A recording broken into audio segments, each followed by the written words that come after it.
Hello, welcome to MyTide and to this second episode of African Business Make History, Her Story. I'm your host, Dr. Mutinta. This new podcast series by MyTide wants to showcase stories of African entrepreneurs who are pushing development on and for the continent, shaping new visions with their ventures and their teamwork, with their creative use of local resources and of technology, creating employment. And especially, we'd like to give her story a chance to unlock the entrepreneur in other women and men. It is possible, specifically for women and females everywhere. They need to know that don't let anybody tell you no when you know deep down in your heart it's a yes. Grace Kubikisha is running a clothing business with 2 outlets in Lusaka. She's co-founder and co-owner of Brasspack Ltd, jointly with her mother. Getting there hasn't been easy. What Grace told me about her story and about daily life of women in Zambia, I'd like to share with you today. And as you have just heard, for this episode we have audio footage. That is, we'll not just hear her story, but also her voice. Initially, my reason for interviewing Grace was actually not her business activities, of which I had no idea at the time, but because she had recently volunteered as a contributing author on an exciting media project that I wished to document. Grace was one of 30 volunteer writers on the first Wiki Women Zambia project. If you know Wikipedia, and I guess you do, you may be aware that the gender gap among the writers and among the featured biographies of the online encyclopedia is troubling. More than 80% of authors are male. Less than 20% of all biographies featured are dedicated to notable women and their achievements. Those are depending on the various language editions. The underrepresentation of people of African descent is yet another issue which is threatening the validity of this otherwise exciting global knowledge project. My brother, I think you got it all right. In our own societies, women have the power. It is a spiritual thing. Somehow our story doesn't get told that we do wield a lot of power in our societies. Her Zambian history is one of many projects, or so-called editants, which are taking up the task to better the balance. In this case, to write the stories of noteworthy Zambian women into the global knowledge pool of Wikipedia. If you wish to know more about this project, look out for the hashtags Her Zambian History and Museum of Women's History Zambia, or search for the category Women in Zambia on Wikipedia to browse the results of this initiative. The first question I wanted to ask Grace and other Wiki women writers I was interviewing was if she could picture for us, based on her experience, the life of young women growing up in Zambia. Now, as it turned out, this was not an easy question for Grace. Yes, I do have to question myself, mainly because I actually left Zambia when I was 12 and I moved to the US, and I'd been there for over 10 years. So I recently came back, and the thing is, I am still trying to find my place because I feel like I don't fit in only because I have assimilated to the American culture, although I don't think I can't say that I left my African roots completely, because this is home. Where's home? What is my identity? Such questions may well sound familiar, and asking them is not without relevance if you wish to become the acting director of your life's activities and of your own business. Still hoping to learn more about the role and social standing of women in Zambia, I took the chance asking Grace if, returning to her home country after 10 years, she found herself being surprised about certain aspects of the life of women in Zambia. Yes. A lot of aspects surprised me, mainly in the way that women are not represented in certain areas and how women don't have a voice, starting from the home, in the school, in the workplace. And those are the main places. For me, I've always been the person who's not exactly vociferous, but like I speak up when I feel something needs to be said, something needs to be done. However, the culture is that a woman ought to be quiet. A woman ought to only speak when spoken to. A woman should not be aggressive. A woman should not be as ambitious. All of those things are me. I'm very ambitious. Grace's description helps us to picture what is meant when we hear talk about the gender gap.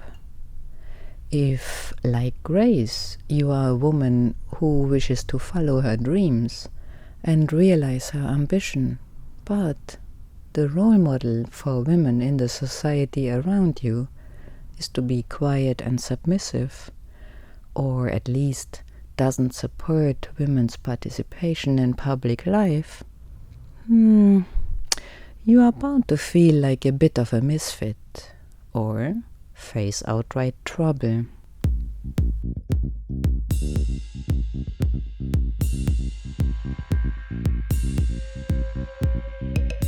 I lifted my hand and I said, no, my brother, I think you got it all wrong. Did Grace already notice the gap of gendered expectations in those first 12 years of her life that she spent growing up in Lusaka? The memory I have, a lot of the mothers were stay-at-home moms. But what's funny is, even though they were stay-at-home moms, most of them had businesses running out of their homes. So I do know that a lot of them were ambitious women, entrepreneurs. They'll be selling chickens from their homes, or selling fritters, or selling or knitting, something to do for extra source of income. A lot of women did farming. Some women would give extra lessons, tuitions. But I don't quite remember seeing this gap when I was little, maybe because I just didn't understand.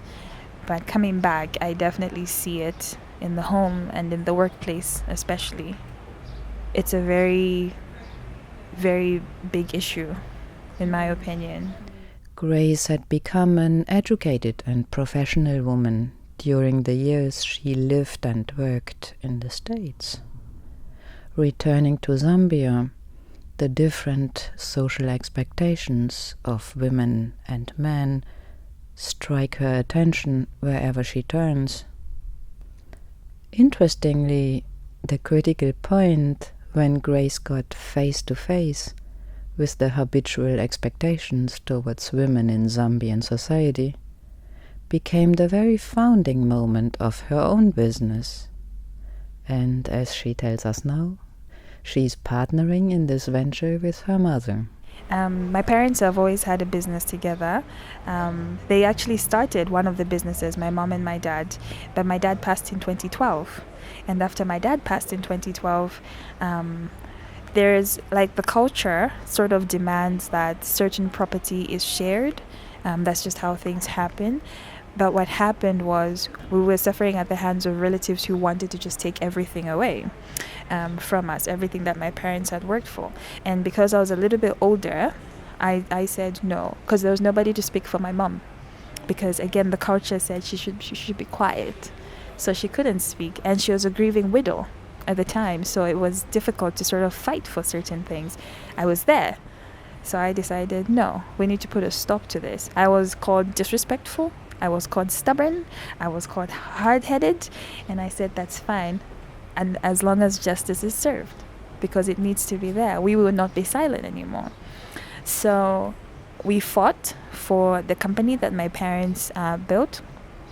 Not everything was resolved, but what my mom and I decided was, we are people of peace, we are not people of war. So we decided, if they want it, they can take it. We just want our own peace. We started our own business then, yes, and we were blessed to be able to have the business. We sell kids clothing and adults clothing. We have 2 stores. One is at East Park Mall, the other is at Levy Mall. Business is not easy. It's very challenging, especially when you're starting out. But we're doing it, which means it's possible, and which means you have to be willing to accept that it's not smooth sailing. There's going to be challenges, there's risks, there's losses, but you have each other. You're women doing what men have failed to do. They can't do it, but we're doing it. I am young. My mom is also there doing it. We are supposed to be the vulnerable people, an orphan, a widow. Oh, who's going to take care of them? We can take care of our own. We have brains, we have hands, we have each other. And that's what we're doing. And in that, we create employment, we hire other people, we empower other people. I lifted my hand and I said, no, my brother, I think you got it all wrong. Gender issues is not saying I am fighting you as men. Gender issues are saying just give us an opportunity as women. Give us in all sectors of life. We are not saying we want to take over the world, no.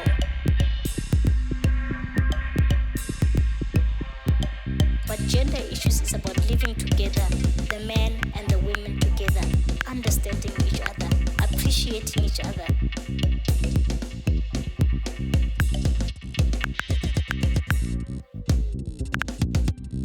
It's a correctional. We are correcting what was wrong, the wrong system before. That's what gender issues is all about. Based on her own positive experience, Grace is particularly encouraging women to make a way for themselves, set up business, and partner in it with other women. I want to see more women running their own businesses with other women, striving, doing these things, winning in the workplace together, and showing the men and everybody else that we band together. When we do things together, we achieve great things. I want to see more women represented online in a positive way, talking about each other, telling each other stories. Do you know such positive stories? Or have made your own experience in business and wish to share them with others? Then do contact us at MyTide.eu. And here a little postscript for you, having listened to Grace's description from Lusaka and thinking about gender-based disparities where you are. There are various projects of measuring what is known as the gender gap. Let me here introduce just one of them with recent numbers on gendered disparities in a global comparison.